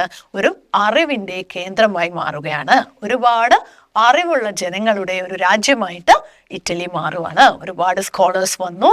അവരുടെ എന്താ പറയാ, ചരിത്രപരമായിട്ട് കാര്യങ്ങൾ അറിയാം, അവർക്ക് അവരുടെ പഴയ കാലത്തെക്കുറിച്ച് അറിയാം. ഇങ്ങനെ ഒരുപാട് അറിവുള്ള ജനങ്ങളുടെ ഒരു വാണിജ്യ കേന്ദ്രമായിട്ട് ഇറ്റലി മാറുകയാണ്. അപ്പോൾ ഒരു ഭാഗത്ത് ഇറ്റലിയിൽ ഒരുപാട് സമ്പന്നരുണ്ടായി, മറുഭാഗത്ത് ഇറ്റലിയിൽ ഒരുപാട് അറിവുള്ള ആളുകളും ഉണ്ടായി. അപ്പോൾ ഇവരുടെ ഒരു കൂടിച്ചേരൽ, അല്ലെ? നമുക്കറിയാം, നമ്മൾ സമ്പന്നരായാൽ എന്താ ചെയ്യുക? നമ്മൾ സമ്പന്നരായി കഴിഞ്ഞാൽ കൂടുതലായിട്ട് നമ്മുടെ ലൈഫ് എൻജോയ് ചെയ്യാൻ തുടങ്ങും, അല്ലെ? അപ്പൊ അതുപോലെ തന്നെ ഈ സമ്പന്നരായ ജനങ്ങൾ എന്ത് ചെയ്യാണ്? അവരുടെ വീടുകൾ നന്നാക്കി, അവരുടെ പള്ളികള്, അതുപോലെ തന്നെ എന്താ പറയാ കത്തീഡ്രൽസ്, പിന്നെ അവരുടെ റോഡുകള്, സംസ്കാരപരമായിട്ടുണ്ടായിരുന്ന പഴയ പ്രതാപങ്ങളെയൊക്കെ കണ്ടെത്താണ്. അതിലേക്ക് ആരും സഹായിച്ചു? ഈ വന്നു ചേർന്ന സ്കോളേഴ്സും അവരെ സഹായിക്കുകയാണ് ചെയ്യുന്നത്. അങ്ങനെ മൊത്തത്തിൽ ഇറ്റലിയിൽ ഒരു മാറ്റം വന്നു. ആ മാറ്റത്തെയാണ് നമ്മൾ എന്ത് പേരിട്ട് വിളിച്ചത്? നവോത്ഥാനം അഥവാ റിനൈസൻസ്. ഓക്കെ, അപ്പൊ നമ്മളുടെ ടെക്സ്റ്റ് ബുക്കിന്റെ ആദ്യത്തെ 5 പേജ് നമ്മൾ പഠിച്ചു കഴിഞ്ഞു. ഒരു കഥ പോലെ നിങ്ങൾക്ക് പഠിക്കാവുന്നതല്ലേ ഉള്ളൂ. ഞാൻ ഒന്നുകൂടെ ചുരുക്കി പറഞ്ഞു തരാം. അപ്പം അതിനു മുമ്പ് ഒരു ക്വസ്റ്റ്യൻ നിങ്ങൾക്ക് കാണാം. നോക്കി, തുർക്കികളുടെ കോൺസ്റ്റാന്റിനോപ്പിൾ ആക്രമണം ഇറ്റലിയുടെ വൈജ്ഞാനിക മേഖലയെ സ്വാധീനിച്ചത് എങ്ങനെയെന്ന് വിലയിരുത്തുക. എങ്ങനെയാണ് വിലയിരുത്തിയത്? കോൺസ്റ്റാന്റിനോപ്പിൾ ഒരുപാട് പണ്ഡിതന്മാരുള്ള ഒരു സ്ഥലമായിരുന്നു. അത് തുർക്കികൾ പിടിച്ചെടുത്തപ്പോൾ അവിടുത്തെ സ്കോളേഴ്സ് എല്ലാവരും അവരുടെ കയ്യിലുള്ള ചരിത്രരചനയും മറ്റ് ആർട്ടിഫാക്ട്സ് എല്ലാം കൊണ്ട് എവിടേക്കാണ് മൈഗ്രേറ്റ് ചെയ്തത്? ഇറ്റലിയിലേക്കാണ് മൈഗ്രേറ്റ് ചെയ്തത്. അപ്പം അങ്ങനെ വന്ന പണ്ഡിതന്മാരുടെ ഒരു കേന്ദ്രമായിട്ട് ഇറ്റലി മാറുകയാണ് ചെയ്യുന്നത്. So the capture of Constantinople helped Italy to develop or to progress intellectually. Okay, intellectually ഇറ്റലിയുടെ പ്രോഗ്രസ്സിന് ഒന്നുകൂടെ ശക്തി പ്രാപിക്കാൻ കാരണമായി. അപ്പൊ നമ്മൾ എന്താ ഇപ്പൊ പഠിച്ചു വന്നിരുന്നത്? The factors that fostered the renaissance in Italian cities. എന്തുകൊണ്ടാണ് ഇറ്റാലിയൻ നഗരങ്ങളിൽ റിനൈസൻസിന് തുടക്കം കുറിച്ചത്? ഒന്നുകൂടെ നോക്കാം, 1 by 1 പോയിന്റ് വൈസ് നോക്കാം. ഇറ്റാലിയൻ നഗരത്തിലെ ജനങ്ങൾ എങ്ങനെയായിരുന്നു? They are rich, independent and wealthy, അല്ലെ? And also dynamic. എങ്ങനെയുള്ള ആൾക്കാരായിരുന്നു? Prosperity, political freedom and social unity promoted civic and self respect among the people. ഇറ്റലിയിലെ ജനങ്ങളിൽ സമ്പത്തുണ്ടായിരുന്നു, രാഷ്ട്രീയ സ്വാതന്ത്ര്യം ഉണ്ടായിരുന്നു, സാമൂഹിക ഐക്യവും ഉണ്ടായിരുന്നു. അതുകൊണ്ട് തന്നെ ജനങ്ങളിൽ ഒരു പൗരബോധവും ആത്മാഭിമാനവും വരികയാണ് ചെയ്യുന്നത്. ഓക്കെ, അവർക്ക് എന്തുണ്ടായി? റിച്ചായി മാറി. അപ്പൊ അവരെന്താണ്? പവർ ആവശ്യപ്പെടുകയാണ്, രാഷ്ട്രീയമായിട്ട് സ്വതന്ത്രരാവണമെന്ന് ആഗ്രഹിക്കുകയാണ് ചെയ്യുന്നത്. രണ്ടാമത് എന്താണ്?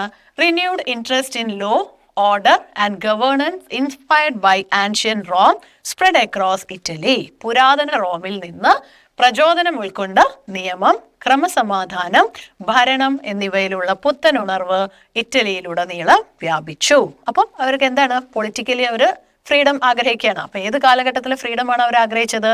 ആ ഒരു ഗ്രീക്ക് റോമൻ പീരീഡിൽ. ഗ്രീക്ക് റോമൻ സിവിലൈസേഷൻ എന്ന് പറയുന്നത് ഒരു ക്ലാസിക്കൽ സിവിലൈസേഷൻ ആണ്. ഓക്കെ, അപ്പം അന്ന് നിലനിന്നിരുന്ന ക്രമസമാധാനം, നിയമം അല്ലെങ്കിൽ ഭരണം എന്നിവയിലേക്കുള്ളൊരു തുടർച്ചയാണ് അവർ ആഗ്രഹിച്ചിരുന്നത്. Then each city competed to be a centre of art and literature. ഇറ്റലിയിലെ ഓരോ നഗരങ്ങളും ഏതൊക്കെയായിരുന്നു? Venice, Milan, Florence, Pisa, Genoa, Rome. Okay, ഈ നഗരങ്ങളൊക്കെ എന്താണ്? കലയുടെയും സാഹിത്യത്തിന്റെയും കേന്ദ്രമാകാൻ മത്സരിച്ചു. ഒന്നുമില്ല, നമുക്കറിയാലോ, നമ്മളിപ്പോ കോഴിക്കോടിന് ഒരു പേരിട്ട് വിളിക്കുന്നുണ്ട്. എന്താണ്?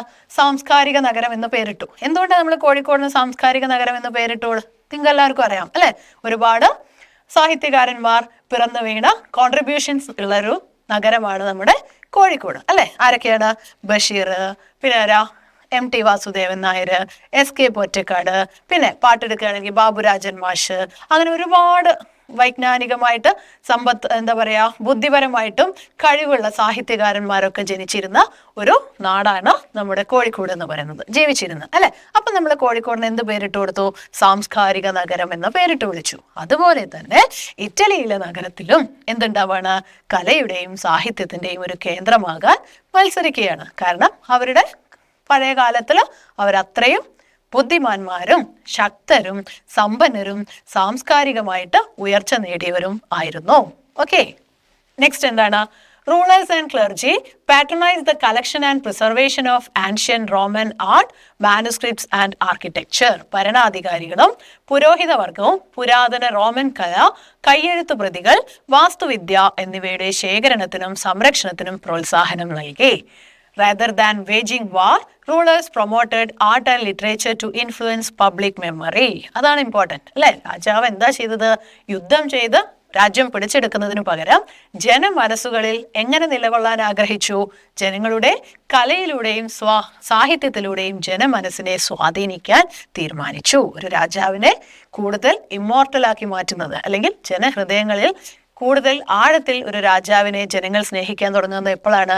ആ രാജാവ് കലയെയും സാഹിത്യത്തെയും പ്രോത്സാഹിപ്പിക്കുമ്പോഴാണ് എന്ന് അവിടുത്തെ ഭരണാധികാരികൾ തിരിച്ചറിയാൻ തുടങ്ങുകയാണ്. Wealthy patrons rebuild parish churches, monasteries, nunneries and cathedrals. അങ്ങനെ പൈസ ഉള്ള ആളുകൾ എന്തിനൊക്കെ അവരുടെ സ്ഥലങ്ങളൊക്കെ സമ്പന്നമാക്കാൻ തീരുമാനിച്ചു. സമ്പന്നരായ രക്ഷാധികാരികൾ ഇടവക പള്ളികൾ, സന്യാസി മഠങ്ങൾ, കന്യാസ്ത്രീ മഠങ്ങൾ, കത്തീഡ്രലുകൾ എന്നിവ പുനർനിർമ്മിച്ചു. ഓക്കെ, അപ്പം ഏതൊക്കെയാണ് ആ നഗരങ്ങള്? ഓൾറെഡി നമ്മൾ പറഞ്ഞു. ഫ്ലോറൻസ്, മിലാൻ, റോം, വെനീസ് തുടങ്ങിയ നഗരങ്ങൾ കലാപരമായ രക്ഷാകർതൃത്വത്തിന് നേതൃത്വം നൽകി. ഓക്കെ, പിന്നെ ഒരു കാരണം എന്താണ്? 1453 കോൺസ്റ്റാന്റിനോപ്പിൾ പിടിച്ചെടുത്തതോടുകൂടെ, ആര് പിടിച്ചെടുത്തു? തുർക്കികൾ പിടിച്ചെടുത്തതോടുകൂടെ അവിടെ ഉണ്ടായിരുന്ന പണ്ഡിതന്മാരെല്ലാവരും അവരുടെ കൈയെഴുത്തു പ്രതികളും ഒക്കെ ആയിട്ട് എവിടേക്ക് വന്നു?